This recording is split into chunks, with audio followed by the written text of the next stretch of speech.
Hikmah tentang Idul Adha tidak sekedar menampilkan sembelihan hewan korban yang dilangsungkan setiap tahun, yang terkadang bagi sementara orang hanya sekedar menjadi ritual tahunan saja.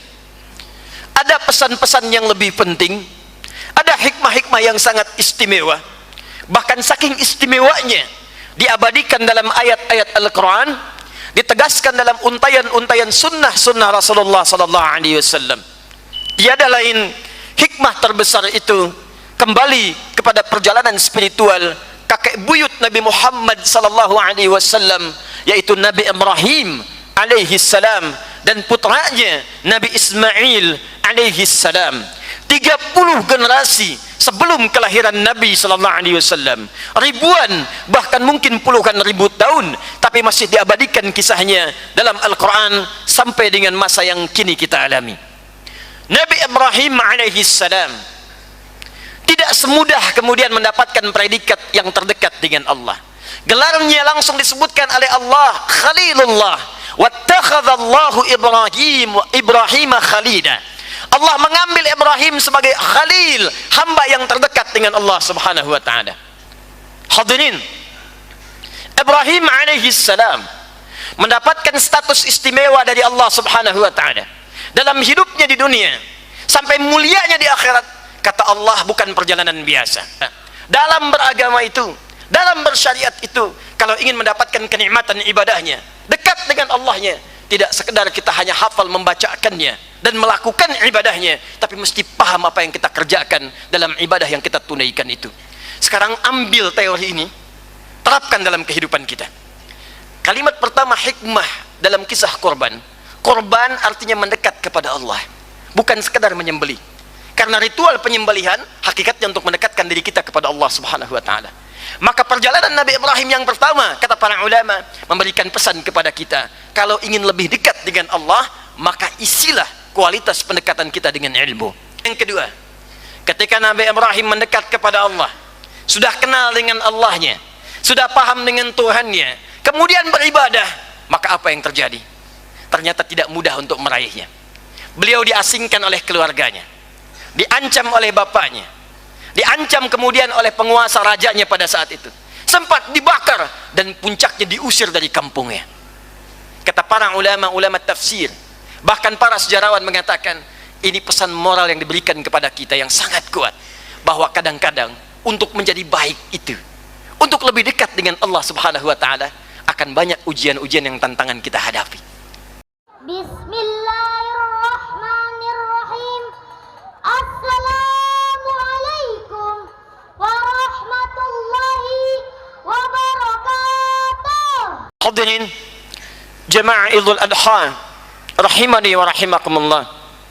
Alhamdulillah, dengan memuji, bertakbir sebelumnya, bertasbih setelahnya kepada Allah subhanahu wa ta'ala, alhamdulillah kita masih diberikan kesempatan oleh Allah subhanahu wa ta'ala untuk dapat menunaikan ibadah Idul Adha di tahun 1440 Hijrah ini. Kita bermohon kepada Allah subhanahu wa ta'ala, semoga Idul Adha di tahun ini dijadikan oleh Allah lebih baik, lebih istimewa, lebih dapat menggali hikmahnya dibandingkan dengan tahun-tahun yang telah kita lalui. Allahu Akbar, Allahu Akbar, walillahil hamd. Hadirin, hikmah tentang Idul Adha tidak sekedar menampilkan sembelihan hewan korban yang dilangsungkan setiap tahun, yang terkadang bagi sementara orang hanya sekedar menjadi ritual tahunan saja. Ada pesan-pesan yang lebih penting, ada hikmah-hikmah yang sangat istimewa, bahkan saking istimewanya diabadikan dalam ayat-ayat Al-Quran, ditegaskan dalam untayan-untayan sunnah-sunnah Rasulullah sallallahu alaihi wasallam. Tiada lain hikmah terbesar itu kembali kepada perjalanan spiritual kakek buyut Nabi Muhammad sallallahu alaihi wasallam, yaitu Nabi Ibrahim alaihi salam dan putranya Nabi Ismail alaihi salam. 30 generasi sebelum kelahiran Nabi sallallahu alaihi wasallam, ribuan bahkan mungkin puluhan ribu tahun, tapi masih diabadikan kisahnya dalam Al-Quran sampai dengan masa yang kini kita alami. Hadirin, Nabi Ibrahim alaihi salam tidak semudah kemudian mendapatkan predikat yang terdekat dengan Allah. Gelarnya langsung disebutkan oleh Allah Khalilullah. Wattakhadallahu Ibrahim khalila. Allah mengambil Ibrahim sebagai khalil, hamba yang terdekat dengan Allah Subhanahu wa taala. Saking dekatnya 30 generasi sebelum kelahiran Nabi Muhammad sallallahu alaihi wasallam.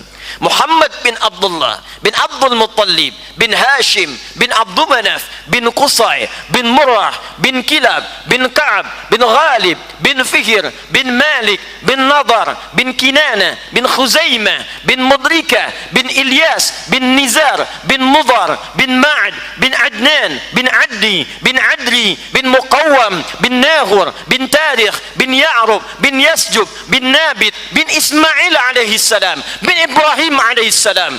30 generasi sebelum kelahiran Nabi Muhammad sallallahu alaihi wasallam, tapi kisahnya masih diabadikan, diangkat sebagai hamba terdekat Khalilullah. Bahkan namanya dan keluarga besarnya diabadikan dalam syahadat setiap salat kita. Setelah menyebutkan Allahumma salli ala Muhammad wa ala ali Muhammad kama sallaita ala Ibrahim wa ala ali Ibrahim, diangkat Khalilullah. Disebut namanya dalam salawat setiap kali kita salat, bahkan puluhan ribu tahun setelah beliau wafat. Dekat dengan Allah Subhanahu wa taala. Gelarnya Abul Anbiya. Dari setiap kanan dan kiri sisi istrinya terlahir Nabi. Dari Sarah alaihi salam muncul kemudian Ishaq. Dari Ishaq muncul Ya'qub. Dari Ya'qub muncul Yusuf. Sampai dengan ke Daud, sampai Musa sebelumnya, sampai Sulaiman, sampai ke Isa alaihi salam. Jalur ke atasnya ada Maryam, ada Imran, menikah dengan Hanna, ke sampingnya Zakaria. Seluruhnya nabi dan rasul, Abul Anbiya. Pertanyaan terbesarnya, dari seorang hamba biasa, bagaimana bisa disanjung oleh Allah dengan Khalilullah, Abul Anbiya, dibaca namanya dalam salawat setiap pagi sampai dengan malam? Apakah untuk mendapatkan status ini sampai jaminan surga di sisi Allah Subhanahu wa taala sekedar mudah diraih dengan membalikkan telapak tangan? Tidak. Ada pesan yang tiap tahun disampaikan kepada kita melalui ritual kurban itu. Kita diminta belajar bahwa untuk mendapatkan status terbaik ini, yang nanti dipelopori, dicontohkan oleh Nabi Muhammad SAW, ada perjalanan yang harus kita lalui. Bagian pertama dari kisah ini, kita buka dengan semangat Nabi Ibrahim alaihissalam belajar mendekatkan diri kepada Allah Subhanahu wa taala. Quran surah yang ke-6 dari ayat 75 sampai dengan ayat ke-77-nya. Falamma janna alaihi al-lailu ra'a kawkaba qala hadha rabbi falamma afalat qala la uhibbul afilin falamma ra'a al-qamara bazigha qala hadha rabbi falamma afala qala la illam yahdini rabbi la akunanna minal qawmi dhallin. Hadirin, Ibrahim alaihi salam mendapatkan status istimewa dari Allah Subhanahu wa taala dalam hidupnya di dunia sampai mulianya di akhirat. Kata Allah, bukan perjalanan biasa. Pertama, beliau belajar untuk mendekat kepada Allah Subhanahu wa taala sampai belajar melihat bintang dan melihat apakah ini Tuhan saya. Ketika tenggelam, kata Ibrahim, ini bukan Tuhan saya. Tuhan mesti lebih hebat, Tuhan mesti kuat, Tuhan tidak ada timbul tenggelam, Dia selalu ada. Wal awwalu wal akhiru wal hayyu wal yumit. Dia yang menghidupkan, mematikan, mesti lebih kuat dibandingkan dengan makhluk. Yang paling menarik, kemudian setelah itu lihat rembulan. Rembulan muncul, mungkin ini Tuhan saya. Rembulan tenggelam, ini bukan Tuhan saya. Ya Allah, berikan petunjuk kepada saya untuk belajar menemukan Tuhan yang sesungguhnya.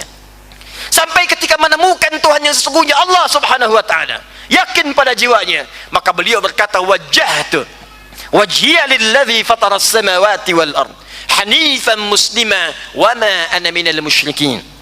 Inna salati wa nusuki wa mahyaya wa mamati lillahi rabbil alamin la syarika lah wa bidzalika umirtu wa ana awwalul muslimin. Hadirin, puncaknya setelah beliau belajar mendekat kepada Allah, memahami esensi dalam bertauhid, memahami esensi dalam bersyariat, memahami esensi dalam menyembah kepada Allah Subhanahu wa taala. Ketika yakin jiwanya, maka semakin dekat dengan Allah Subhanahu wa taala dan siap menunaikan perintahnya. Kata para ulama tafsir, juga para ulama hadis, perjalanan pertama Nabi Ibrahim ini memberikan pesan kepada kita. Jika Anda ingin dekat dengan Allah, naik status di sisi Allah, dimuliakan dunianya, dijamin akhiratnya, maka yang pertama mesti kita lakukan adalah jangan sekedar kita beragama tapi diri kita tidak ketat dengan Allah Subhanahu wa taala. Jangan sekedar kita mengatakan saya muslim tapi kita tidak dekat dengan Allah Subhanahu wa taala. Apalagi jangan sampai kita beribadah tapi kita tidak mengerti apa yang kita kerjakan dalam ibadah kita. Bayangkan, Abul Anbiya saja, Nabi Ibrahim saja yang dijamin surga, gelarnya tinggi, dekat dengan Allah. Abul Anbiya masih mau belajar, masih mau mendekat kepada Allah, memahami tuntunan agama, dan yang paling dahsyat masih mau ibadah kepada Allah Subhanahu wa taala dengan penuh semangat. Maka siapa Anda? Nabi bukan, Rasul bukan, dan tidak ada keturunan Anda menjadi Nabi, tidak ada kerabat Anda menjadi Rasul, tidak ada kita yang dijamin surga oleh Allah sampai detik ini, tidak ada kita yang mendapatkan gelar seperti Nabi Ibrahim. Maka mengapa ijtihad kita, mengapa ikhtiar kita, mengapa kesungguhan kita tidak harus melebihi Nabi Ibrahim alaihissalam? Majlis taklim sudah membentang, taklim A, taklim B, taklim C, berapa banyak masjid di Subang? Berapa banyak majlis ilmu di Subang? Berapa banyak orang-orang yang bisa mengajarkan pengetahuan? Pertanyaan terbesarnya, duhai Anda yang mengaku muslim, duhai Anda yang beriman kepada Allah, sampai sejauh mana sekarang semangat kita untuk belajar mendekatkan diri kepada Allah Subhanahu wa taala? Kalau Nabi Ibrahim saja mau belajar, kalau Nabi Ibrahim saja mau mendekat kepada Allah, yang diikuti oleh Nabi Muhammad sallallahu alaihi wasallam. Nabi Muhammad setiap waktu mendekat kepada Allah dengan belajar melalui malaikat Jibril. Disebutkan dalam hadis sahih, bahkan setiap malam Ramadan beliau mendekat kepada Allah dengan turunnya Jibril alaihi salam, belajar membaca Al-Quran dengan baik, belajar bertilawah, belajar maknanya. Bahkan di akhir hidupnya 2 kali beliau menghatamkan Al-Quran di masa-masa Ramadan itu. Sekarang tanyakan pada diri kita, kalau Nabi saja belajar, Rasul saja belajar, kenapa kita yang bukan Nabi dan Rasul malas untuk belajar? Namun apa pentingnya pelajaran ini? Kata para ulama tafsir, dikuatkan oleh para ulama hadis, bukan sekedar belajarnya, tapi lihat bagaimana cara Nabi dan Rasul mengajarkan kita untuk belajar tuntunan syariat. Ibrahim alaihissalam ketika belajar mendekat kepada Allah, beliau bukan sekedar membaca tapi memahami apa yang dibaca. Ini bintang, saya tahu itu bintang, tapi bagaimana menyimpulkan bintang bukan Tuhan, dipahami oleh beliau. Mustahil Tuhan timbul tenggelam. Ini bulan, saya tahu itu bulan, datang tiap malam, tapi bagaimana kita menyimpulkan kalau bulan itu ciptaan makhluk bukan khalik, dia timbul tenggelam? Tuhan mesti lebih kuat dibandingkan dengan makhluk. Ini matahari, dia kuat, sinarnya dahsyat. Hadza akbar, kata Nabi Ibrahim, ini lebih dahsyat, lebih besar dibandingkan rembulan. Tapi ketika tenggelam, falamma afalat, ketika tenggelam, kata beliau, ini bukan Tuhan saya mesti lebih hebat dibandingkan dengan ini. Kata para ulama tafsir, kalimat ini memberikan kesimpulan kepada kita, dalam beragama itu, dalam bersyariat itu, kalau ingin mendapatkan kenikmatan ibadahnya, dekat dengan Allahnya, tidak sekedar kita hanya hafal membacakannya dan melakukan ibadahnya, tapi mesti paham apa yang kita kerjakan dalam ibadah yang kita tunaikan itu. Sekarang ambil teori ini, terapkan dalam kehidupan kita. Khatib ingin bertanya kepada hadirin sekalian, berapa kali diantara kita menunaikan sholat dalam setiap hari? Berapa usia Anda? 20 tahun, 30 tahun, 40 tahun, 50 tahun, 60 tahun. Dari sekian tahun kita hidup, berapa ribu kita menunaikan sholat dari sehari 5 kali itu? Pertanyaan terbesarnya, dari ribuan kali kita ruku dan sujud itu, apakah kita pernah menikmati sholat kita? Pernahkah merasakan kekhusyuan dalam sholat itu? Pernahkah merasakan kenikmatan dalam salat? Seperti sahabat Abu Bakar As-Siddiq ketika bertakbir sudah bergetar dan menangis mengucapkan kalimat Allahu Akbar. Seperti Ali bin Abi Thalib radhiyallahu taala anhu, baru mendengar suara adzan sudah bergetar saking dekatnya hubungannya dengan Allah Subhanahu wa taala. Seperti Imam Malik yang bahkan sebelum beliau berdakwah, beliau memperbaiki dirinya karena merasa akan diperhatikan oleh Allah Subhanahu wa taala. Di mana kenikmatan kita saat menunaikan salat? Di mana kekhusyuan kita saat sujud dan rukuk? Jangan-jangan bahkan kata Al-Quran surah ke-29 ayat ke-45, kekhusyuan itu tidak didapatkan, kenikmatan itu hilang, bukan karena kita tidak beribadah, tapi karena tidak paham apa yang kita bacakan dan kita lakukan dalam ibadah itu. Utslu ma uhiya ilaika minal kitab wa aqimis shalah. Muhammad, sampaikan pada umatmu, kalau solat itu ingin dinikmati, kalau solat itu ingin khusyuk, maka sebelum solat sampaikan pada umatmu, belajar dulu, baca dulu, pahami dulu bacaan-bacaan dan gerakan solat seperti kami ajarkan kepadamu. Apa maksudnya kalimat Allahu Akbar? Kenapa yang dibaca Allahu Akbar? Apa maksudnya ruku bacaannya seperti itu? Kenapa sujud bacaannya begini? Ajarkan pada mereka, sampaikan, pahami bacaannya, sehingga dengan paham itu bisa khusyuk dalam menunaikan solatnya. Pertanyaan terbesarnya, dari ribuan kali ruku dan sujud yang pernah kita kerjakan, berapa persen bacaan solat yang pernah kita pahami? Jangan-jangan selama ini ruku nggak ngerti yang dibaca, sujud nggak paham yang diungkapkan, duduk di antara dua sujud kita meminta banyak permintaan. Rabbighfirli, ya Allah ampuni aku, warhamni, sayangi aku, wajburni, ya Allah lindungi aku dari orang-orang yang iseng kepadaku, sampai dengan warzuqni, berikan aku rizki. Pertanyaan kami khatib kepada anda semua, di antara sekian doa itu berapa yang dikabulkan? Berapa yang bisa dinikmati? Jangan-jangan selama ini kita hanya berucap tapi tidak mengerti apa yang disampaikan. Bagaimana sholat kita bisa khusyuk? Seorang Abu Bakar saja, sahabat Nabi, teman Nabi, mertua Nabi, mengiringi Nabi di Mekah, hijrah diikuti Nabi ke Madinah, wafat dikubur di samping Nabi, baru bertakbir saking pahamnya kalimat Allahu Akbar. Allahu Akbar, lisannya mengucapkan Allahu Akbar, fikirannya menerjemahkan Allah Maha Besar, hatinya merasakan, ya Allah, aku mengucapkan Allahu Akbar, tapi aku takut saat mengucapkan ini ada kebesaran yang aku bawa selama hidup ini. Pernah aku merasa besar pada kawanku, merasa lebih hebat dibandingkan dengan pasanganku, merasa lebih unggul dibandingkan dengan tetanggaku. Duhai anda yang mengucapkan 5 kali dalam sehari Allahu Akbar, apa tidak malu anda mengucapkan, ya Allah engkau yang paling besar? Tapi dalam hidup kita kadang merasa besar dibandingkan orang lain. Ustaz merasa hebat dibanding yang lain, pimpinan merasa lebih hebat dibandingkan dengan karyawan, tetangga merasa lebih wah dibandingkan dengan yang lain. Dalam kedudukan itu biasa, tapi ketika mengangkat diri terlampau tinggi dan anda mengucapkan Allahu Akbar, itu yang membuat sahabat Abu Bakar bergetar. Allahu Akbar, Allahu Akbar, Allahu Akbar, walillahil hamd. Hadirin, kalimat pertama hikmah dalam kisah korban. Korban artinya mendekat kepada Allah, bukan sekadar menyembelih. Karena ritual penyembelihan hakikatnya untuk mendekatkan diri kita kepada Allah Subhanahu wa taala. Maka perjalanan Nabi Ibrahim yang pertama, kata para ulama, memberikan pesan kepada kita, kalau ingin lebih dekat dengan Allah, maka isilah kualitas pendekatan kita dengan ilmu. Al-Imam Asy-Syafi'i menyampaikan, man arada ad-dunya fa'alaihi bil ilmi, wa man arada al-akhirah fa'alaihi bil ilmi, wa man aradahuma fa'alaihi bil ilmi. Siapa yang ingin dunia, maka gapai dengan pengetahuan. Silakan sekolah yang tinggi, sekolah yang bagus, ada yang ke ITB, ke Unpad, ke IPB, ke UI, silahkan anda dapatkan dunia. Tapi kalau anda ingin dapatkan kenikmatan dalam ibadah untuk menjemput bekal akhirat anda, maka kata Al-Imam Asy-Syafi'i, fa'alaihi bil ilmi, maka dia pun mesti paham tentang ilmu itu. Maka jangan sekedar kita tuliskan di KTP Muslim, tapi kita tidak paham dengan keislaman kita. Bertauhid, tapi tidak mengerti tentang tauhid, sehingga ketika diberikan Indomie, diberikan kemudian Supermie, diberikan kain sarung, kita bisa melepaskan akidah itu hanya untuk mendapatkan kenikmatan dunia semata. Wafat, selesai. Salat iya, tapi tidak paham apa yang diungkapkan, sehingga hikmah salat tidak bisa kita raih. Hadirin yang kedua, ketika Nabi Ibrahim mendekat kepada Allah, sudah kenal dengan Allahnya, sudah paham dengan Tuhannya, kemudian beribadah, maka apa yang terjadi? Ternyata tidak mudah untuk meraihnya. Beliau diasingkan oleh keluarganya, diancam oleh bapaknya, diancam kemudian oleh penguasa rajanya pada saat itu, sempat dibakar, dan puncaknya diusir dari kampungnya.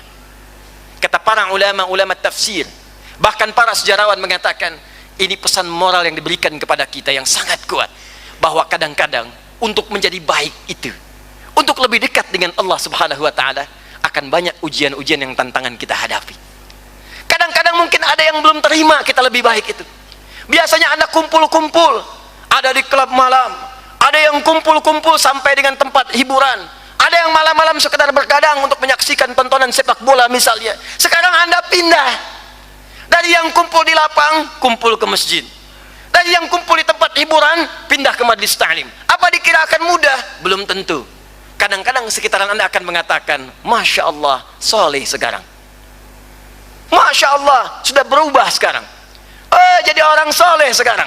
Celaan bisa muncul, hinaan bisa keluar. Bahkan kadang-kadang perubahan kita menjadi baik belum tentu diterima oleh lingkungan sekitaran tempat kita tinggal. Maka bersabarlah. Bersabarlah. Kalau kita dicela, memang tidak ada yang lepas dari celaan. Kalau Anda orang baik, Anda akan dicela oleh orang yang tidak baik. Kalau Anda orang tidak baik, maka Anda akan dicela oleh orang yang baik. Allah saja Tuhan dicela oleh orang yang tidak beriman.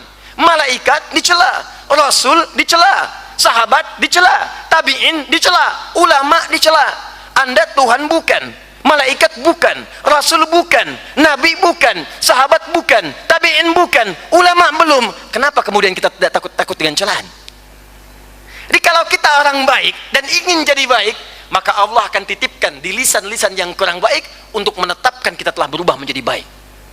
Ketika ada orang yang mengatakan, soleh sekarang, itu tandanya bukan celaan, tapi kalimat itu dititipkan oleh Allah kepada lawan Anda untuk menetapkan bahwa Anda sekarang sudah berubah dekat dengan Allah Subhanahu wa Ta'ala. Tapi pesan moralnya, kata para ulama tafsir, jangan kita terlampau sedih dengan itu semua. Kita itu masih kecil dibandingkan para nabi. Jadi kalau ada keluarga yang belum sepakat, kita membebaskan diri dari riba.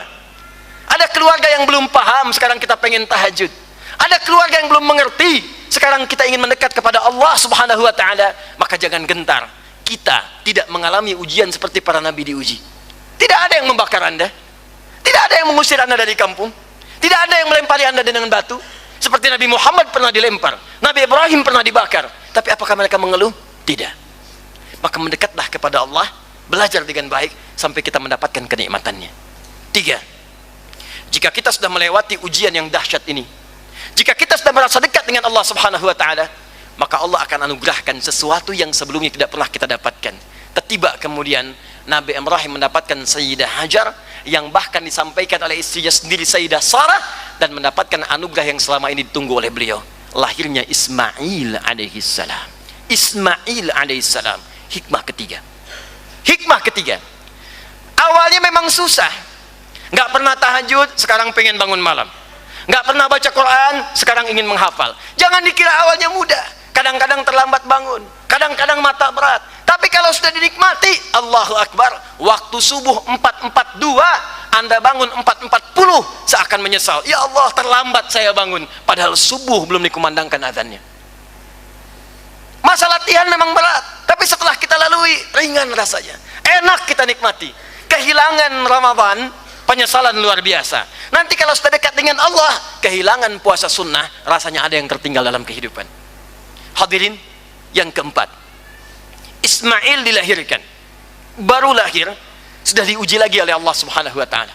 Mohon maaf, turun kemudian berita, bawa Sayyidah Hajar, bawa anak yang baru dilahirkan, tinggalkan ia di sebuah tanah tandus yang tanaman pun tak tumbuh. Tempatnya bukan di tempat dia dilahirkan. Lahirnya di Palestina, harus dibawa ke kota Mekah Al-Mukarramah. Jaraknya kalau menggunakan bis saja itu bisa sehari 2 malam. Sekarang tempuh dengan berjalan kaki, datang ke sana, sampai di sana turun perintah, tinggalkan dia di sana. Diabadikan di Quran surah ke-14 ayat ke-37. Rabbi inni askantu min dzurriyyati biwadin ghairi dzi zar'in 'inda baitikal muharram. Ya Allah, sekarang Engkau perintahkan aku untuk meninggalkan anak dan istriku di tempat tandus yang bahkan tumbuhan pun tidak tumbuh. Tapi karena keyakinanku padamu, maka aku akan kerjakan perintah ini untuk mendapatkan ridhamu. Pelajaran keempat, orang-orang yang dekat dengan Allah, hadirin sekalian, maka dia tidak akan pernah merasa berat dengan ujian dunia. Walaupun bagi orang lain ujian itu terasa berat luar biasa, tapi kalau dirinya dekat dengan Allah, semua terasa akan kecil. Yang paling dahsyat, apakah Sayyidah Hajar kemudian mengeluh pada suaminya, kenapa engkau meninggalkan kami? Tempat ini tidak ada tanamannya, tempat ini tidak ada makanannya. Ketika berbalik hanya mengatakan, ahadza min amrillah, apakah ini perintah Allah? Kata Nabi Ibrahim alaihissalam, hadza min amrillah, ini perintah Allah. Perhatikan kalimatnya, sepanjang ini perintah Allah, aku yakin Allah tidak akan meninggalkan kita. Hadirin, ditinggalkan Hajar dengan Ismail ke Palestina, mereka tinggal di Mekah. Apa yang terjadi setelah itu? Yang paling dahsyat hikmahnya, kata para sejarawan, Orang bisa berkata dan mengeluh, "Ya Allah, kenapa engkau perintahkan demikian? Ya suamiku, kenapa engkau tinggalkan aku di sini?" Tapi yang paling dahsyat, keduanya bisa berpisah dengan tawakal kepada Allah yang sangat tinggi. Para suami itu ditugaskan untuk mencari nafkah. Para suami kadang kerja bahkan meninggalkan keluarga. Ada yang keluar kota, ada yang merantau. Pesan moral dari kisah ini, kata para ulama, kata para sejarawan muslim, adalah kalau tarbiyah di rumah tangga bukan sekedar suaminya yang ke ta'lim, tapi materi ta'lim diajarkan pada istrinya, dikuatkan di keluarganya, didekatkan dengan Allah, maka Allah akan jaga kehidupan rumah tangga mereka sekalipun mereka terpisah di beda tempat yang sangat jauh. Berapa banyak istri mengeluh ketika suaminya mencari nafkah untuk bekerja? Berapa banyak istri kemudian mengirimkan SMS, mengirimkan WhatsApp, banyak memberikan keluhan-keluhan ketika suami sesungguhnya sedang berjihad di jalan Allah untuk mencari nafkah bagi keluarganya. Betapa banyak anak-anak yang kurang sabar ketika ayahnya bekerja, ketika ibunya mulai mendidiknya. Tapi perhatikan, pernahkah Anda mendengar kisah Sayyidah Hajar mengeluh kepada Sayyidina Ibrahim alaihissalam? Pernahkah Anda mendengar kisah Ismail kemudian protes kepada bapaknya karena bapaknya tak pernah ada menghadapinya? Tidak. Hikmah yang terakhir, ini yang kelima, dan ini yang paling dahsyat. Selain mengajarkan pada kita hikmah yang keempat, jika kita ingin baik sekeluarga, maka jangan pernah soleh sendirian. Anda suami soleh, ajak istri menjadi solehah. Suami istri soleh solehah, ajak anak menjadi soleh seluruhnya. Jangan sampai suaminya rajin ikut ta'lim tapi istrinya dibiarkan. Jangan sampai ibunya rajin ikut ta'lim tapi anaknya dibiarkan. Yang paling berbahaya adalah kadang-kadang Anda yang ikhwan, yang laki-laki mengingatkan temannya, me-WhatsApp, bangunkan tahajud, ngajak ke ta'lim, sampai ketika tidak kelihatan Anda menelponnya, "Akhi, kamu ada di mana?" Yang paling dahsyat, teman jauh diajak-ajak, anak sendiri tidak pernah diingatkan. Duhai para ibu yang ada di bawah, duhai akhwat, kadang-kadang Anda SMS kawan Anda sampaikan kemudian kolega Anda, "Ukhti, berjilbab dong. Ukhti, jilbabnya syar'i dong. Ukhti, ayo sekarang kenakan jilbabmu." Anak orang lain, teman Anda, tetangga jauh, diingat-ingatkan, anak sendiri tidak berjilbab. Demi Allah saya katakan, yang akan dihisab, dimintai pertanggungjawaban kita dan keluarga kita. Anda tidak akan pernah ditanya tentang status kawan Anda. Anda tidak akan pernah ditanya tentang status tetangga Anda. Walaupun kita bisa berdoa untuk mereka supaya bisa bersama di surga. Tapi yang pertama kali dihisab, Quran surah ke-66 ayat yang ke-6. Qu anfusakum wa ahlikum nara. Kata Allah, jaga diri. Jaga dirimu dan keluargamu, anakmu, cucumu, istrimu, suamimu dari neraka yang sangat dahsyat, kata Allah. Jika Anda di rumah terjadi kebakaran, kemudian anak Anda masih di sana, cucu Anda berteriak minta tolong, "Tolong saya Pak, tolong saya Bu, tolong, panas." Dan Anda tak mampu menolongnya, hanya berteriak, "Tolong, tolong anak saya, tolong anak saya."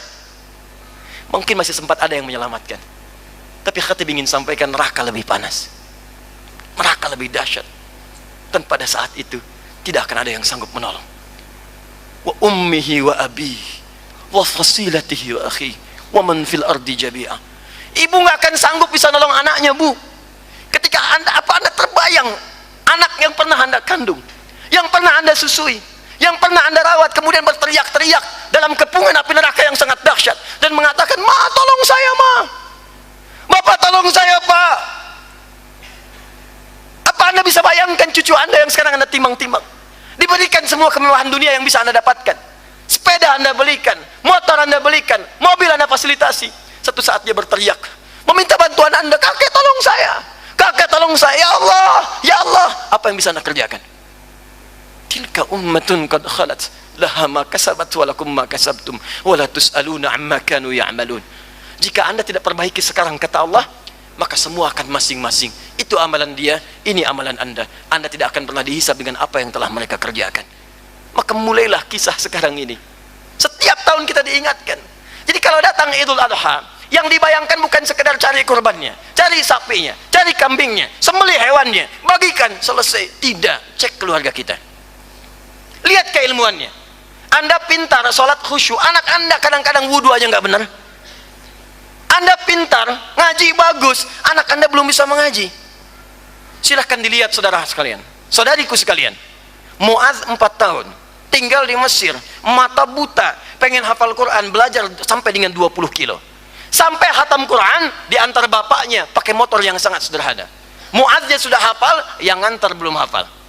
Dahsyatnya hafal Quran dengan riwayatnya, hafal Quran dengan tajwidnya, hafal Quran dengan makhrajnya yang sangat indah. Sampai datang reporter dari Kuwait kemudian mengatakan, bertanya, mewawancarai, apa motivasi Anda menghafalkan Quran ini?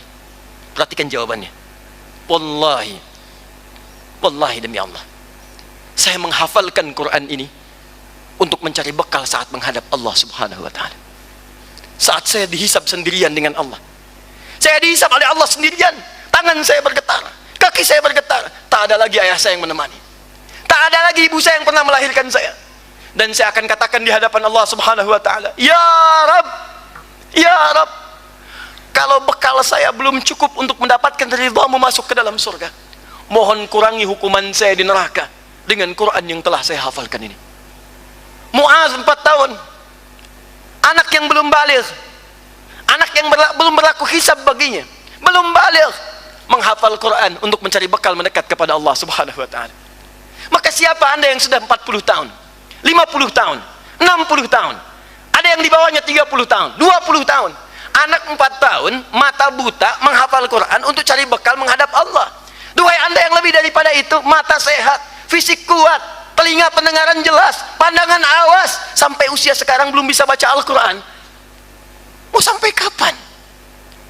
Dan kalau diwafatkan sekarang, bekal apa yang kita bawa? Anak-anak kecil di Bekasi, usia 4-5 tahun, ke masjid nunggu maghrib, jam 5 sudah datang, pulang setengah 9, berjamaah maghribnya, melanjutkan ke isyaknya, menghafal Qurannya, belajar ibadahnya, belajar syariatnya, setengah 9 pulang, anak 4-5 tahun. Anda 40 tahun, 50 tahun, masjid sudah qomat, belum tergerak untuk menghidupkannya, dan cita-citanya masuk surga Firdaus, luar biasa. Maka bertakwalah kepada Allah Subhanahu wa Ta'ala. Allahu Akbar, Allahu Akbar, walillahil hamd. Hikmah yang terakhir, yang kelima, Ibrahim alaihissalam diperintahkan oleh Allah tinggalkan Ismail di Mekah dengan ibundanya. Ada hikmah yang aku akan tetapkan di kemudian hari, yakin dengan itu. Tapi yang dahsyat, Ibrahim tinggal di Palestina, Ismail menetap dengan ibunya di Mekah. Ibrahim sebagai nabi, rasul, ayah, suami. Yang paling dahsyat, tugas kenabian kerasulan mengharuskan beliau untuk berdakwah. Tugas sebagai suami mengharuskan beliau untuk mencari nafkah. Tapi yang hebat, tugas sebagai ayah menjadikan beliau mesti memperhatikan anak dan keluarganya. Di balik kesibukannya berdakwah dan mencari nafkah, masih sempat nengok Ismail yang di Mekah itu.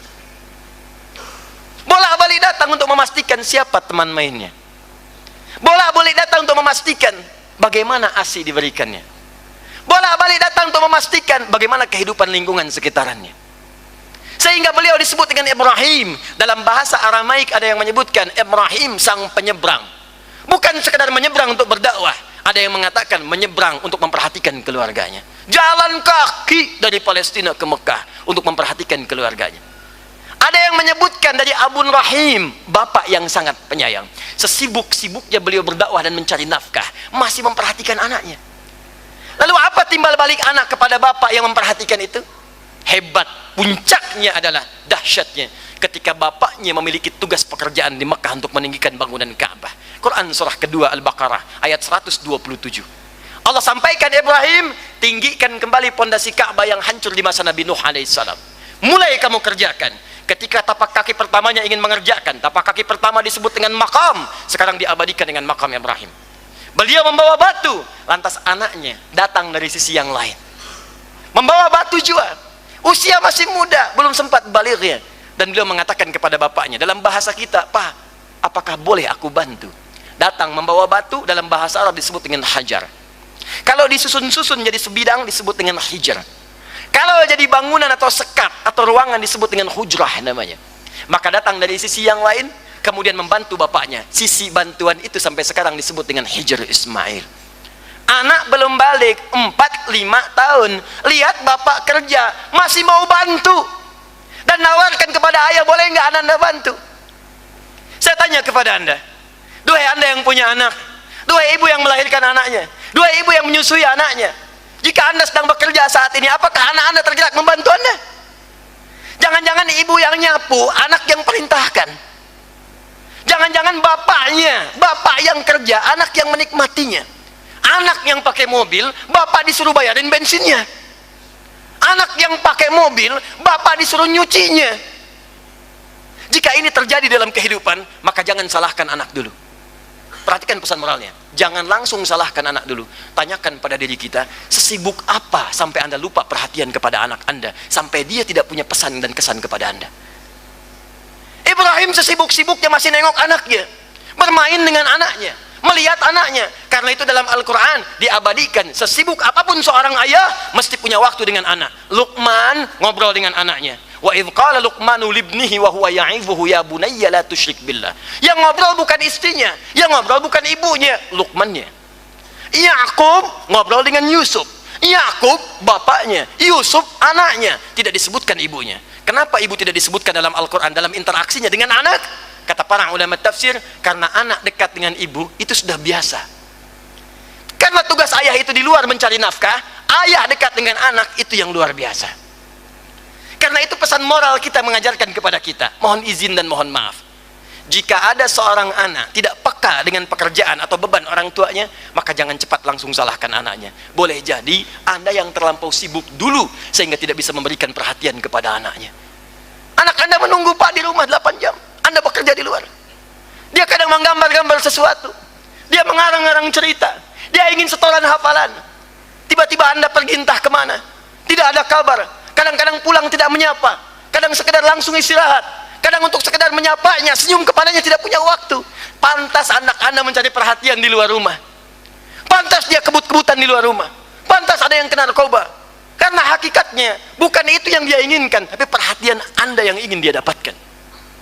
Cek lagi keluarga kita pulang ke rumah, lihat anak kita.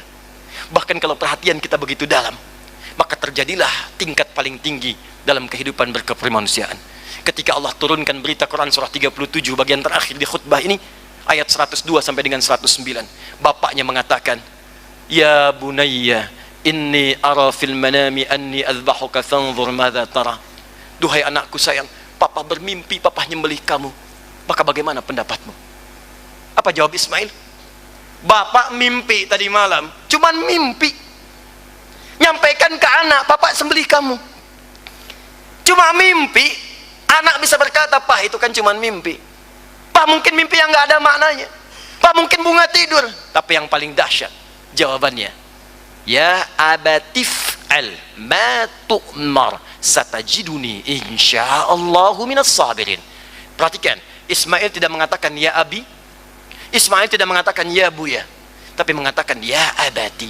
Abi rasa hormat, panggilan kehormatan. Buya panggilan sayang. Kalau Anda ingin padukan buya dan abi, hormat dan sayang, rubah kalimatnya menjadi abati.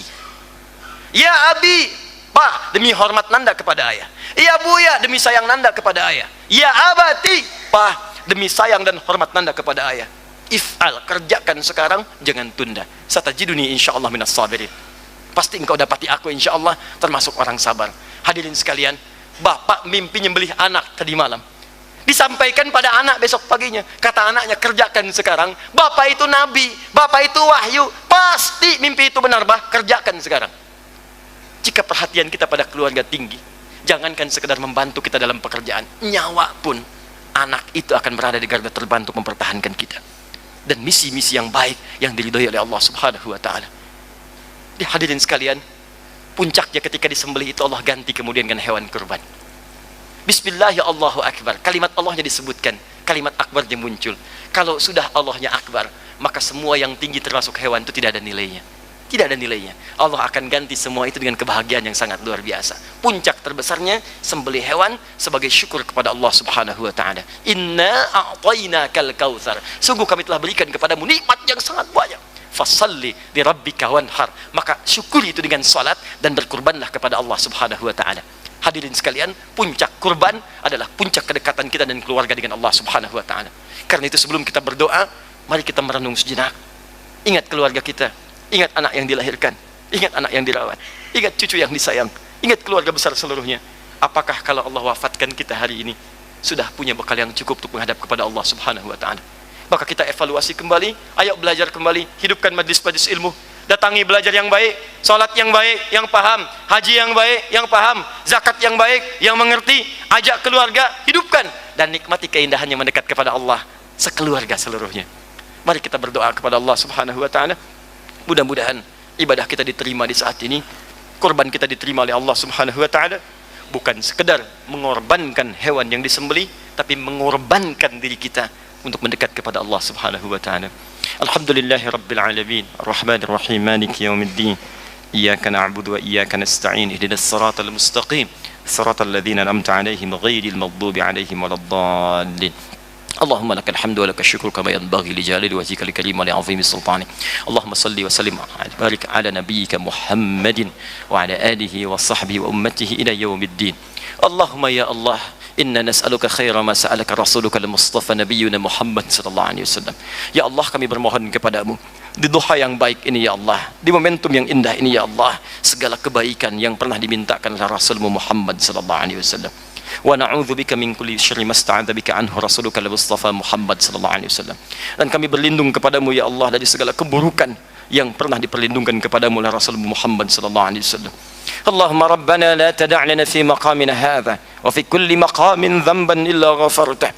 Duhai Allah, kami mohon kepadamu, jika di masjid ini, di sekitarannya ya Allah, di lapang ini ada satupun hambamu yang datang di hari ini membawa lumuran dosa, jangan biarkan dia meninggalkan tempat ini kecuali engkau telah ampuni segala dosa-dosanya. Allahumma wala hamman illa farajtah.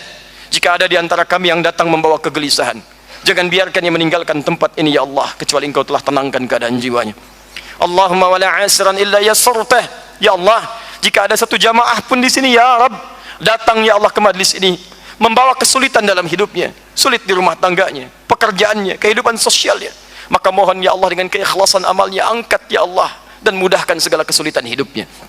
Allahumma wala maridan illa syafaitah. Ya Allah, jika ada di antara kami, kerabat kami, keluarga kami yang tengah engkau uji dengan penyakit seberat apapun, maka mohon angkat dan sembuhkan penyakitnya. Allahumma ya arhamar rahimin, alif baina qulubina, aslih ahwalana ma yuqarribuna ila ridhaka ya rabbal alamin. Ya Allah, kami mohon ya Allah, mulai pagi ini, mulai duha ini, di Idul Adha ini, mohon lembutkan hati kami ya Allah untuk berubah lebih baik daripada hari-hari sebelumnya. Berikan kami hidayah ya Allah, kami ingin berubah ya Rabb, kami ingin lebih dekat denganmu ya arhamar rahimin. Allahumma tubna ilaika min kullil ma'asi. Ya Allah, saksikan kami ya Allah di duha ini, di Idul Adha ini, kami bertaubat ya Allah dari semua maksiat yang pernah kami kerjakan.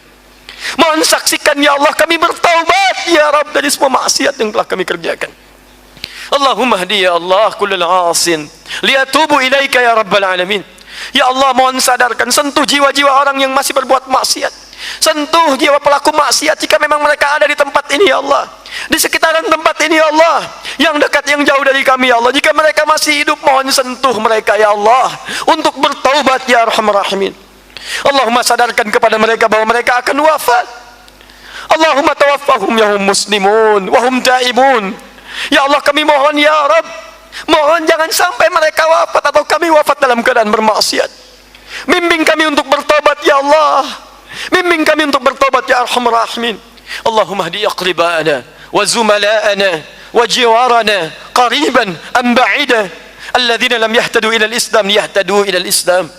Ya Allah, kami mohon, jika ada keluarga kami, kerabat kami, tetangga kami ya Allah, karyawan kami, teman kami, dekat ataupun jauh, sampai dengan pagi di duha Idul Adha ini belum mendapatkan hidayah untuk berislam, kami mohon ya Allah, berikan hidayah pada mereka untuk masuk Islam ya Allah, berikan hidayah pada mereka untuk berislam, bersyahadat ya Allah. Kami mohon jangan pisahkan dengan mereka di akhirat nanti ya Allah. Mereka teman kami ya Rabb, mereka tetangga kami ya Allah, berikan mereka hidayah agar kami bisa bersatu dengan mereka di surgamu ya arhamar rahimin. Allahumma hdi ya Allah ailatana, ihdi ya Allah walidina, ummahatina, abaina, Allahumma auladana wa dhurriyyatina ya Allah liyataqrabu ilaik. Ya Allah, kami mohon ya Allah, berikan hidayah pada keluarga kami, ayah kami ya Allah, jika ada ayah kami masih bermaksiat ya Allah, belum rajin ibadah, berikan hidayah kepadanya ya Allah. Dan ampuni dosa para ayah yang hadir pada saat ini ya Allah. Jika memang ada hukuman ya Allah, jika memang ada dosa ya Allah terjadi di rumah tangga kami karena dosa para ayah, mohon ampuni dosa para ayah ya Allah. Angkat kesulitan kami ya Allah. Allahumma ya Rabb, jika ada hadir para ibu saat ini ya Allah, dan pernah menyumbang dosa di keluarganya ya Rabb, maka ampuni dosa para ibu ya Arhamar Rahimin. Allahumma lil aulad, jika ada anak-anak hadir pada saat ini ya Allah, dan pernah banyak berdosa pada kedua orang tuanya, berkhianat pada kedua orang tuanya, bergibah bagi kedua orang tuanya, bahkan mencela orang tuanya, bahkan memurukan orang tuanya pada mereka yang melahirkannya, mereka yang memberikan nasinya, mereka yang meras peluh keringatnya untuknya, maka mohon ampuni dosanya ya Allah. Allahumma jadikan keluarga kami keluarga yang saleh. Allahumma ja'alna min ahli al-Quran waj'alil Qur'ana sahiban lana fid dunya wa syafi'an lana fil akhirati ya rabbal alamin.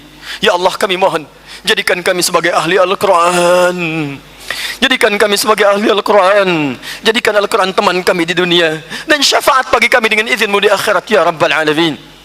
Allahumma idza kana hadzal yaum ya Allah intilaqan min baqiyati ayyamina lil a'mal as-salihah faj'al baqiyata ayyamina ya Allah hayatan thayyibah.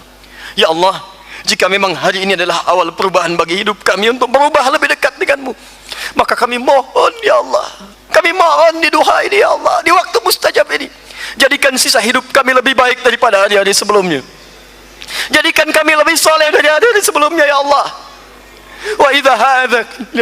Wa idza kana hadzal yaum min akhir hayatina fasawfa namutu fi hadzal yaum ya Allah, faj'al akhir hayatina husnul khatimah. Ya Allah, jika memang di hari ini adalah waktu kami untuk kembali kepadamu, jika memang hari ini kami mesti wafat ya Allah, jika memang hari ini kami harus kembali kepadamu dengan izinmu, maka kami hanya memiliki satu permohonan kepadamu ya Rabb, jadikan wafat kami husnul khatimah, husnul khatimah. Allahumma qawwi lisanana naqulu kalimat at-tauhid fi akhir hayatina biqaulina la ilaha illallah.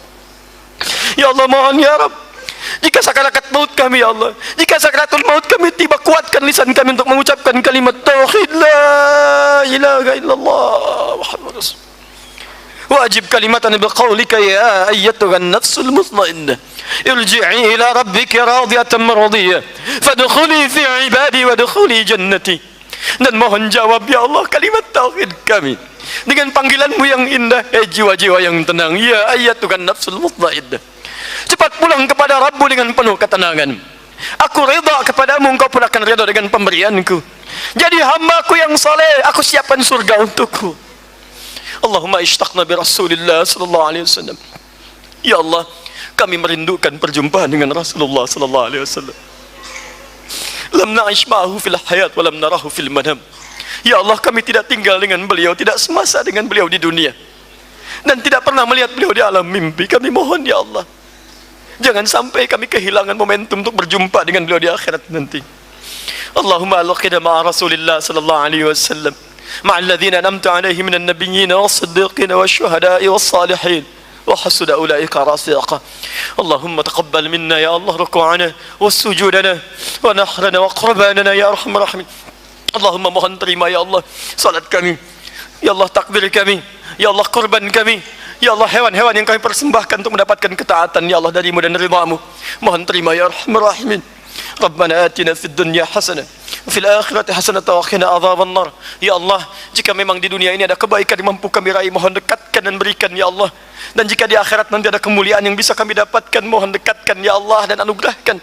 Dan mohon jauhkan kami dari segala hal yang dapat mengundang ridha dan dapat mengundang murka dan neraka-Mu. Allahumma laqad da'awnaka kama amartana fa'ajib du'ana kama wa'adtana. Ya Allah, kami telah datang salat, ibadah, bermohon, berdoa, mengalirkan air mata, maka kami mohon ya Allah, kami telah penuhi segala perintah-Mu, maka mohon jawab ya Allah, jawab dan kabulkan doa kami seperti apa yang telah Engkau janjikan.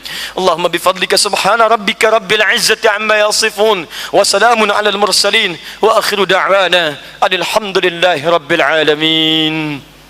Thumma assalamu alaikum warahmatullahi wabarakatuh.